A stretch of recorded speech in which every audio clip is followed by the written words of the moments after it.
মাত্র 10.38 সেকেন্ডের একটা পরীক্ষা মাত্র নিছে আল্লাহ। হ্যাঁ, এই পরীক্ষায় আমরা বুঝতে পারলাম যে দুনিয়াটা আসলে কিছু একটার উপর নির্ভরশীল। আল্লাহ তাআলার হাতের মুঠোয় এই দুনিয়াটা। সামান্য 10 সেকেন্ডের পরীক্ষা নিছে।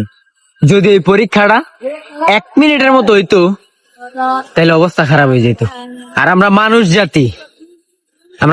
জাতি মিনিটের পর মিনিট, ঘন্টার পর ঘন্টা, দিনের পর দিন, বছরকে বছর খালি গুনার কাজ কইরেই যাইতেছি।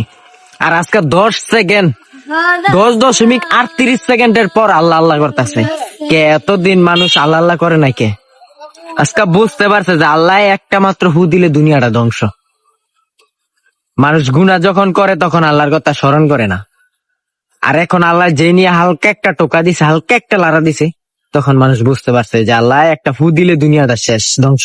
আমার ভাই ও বোনেরা, একটা মিনিট চিন্তা করেন, জাস্ট একটা মিনিট চিন্তা করেন, যদি ভূমিকম্পটা 10.38 সেকেন্ড না হইয়া যদি 1 মিনিটের হইতো তাহলে এই দুনিয়াটা থাকতো না।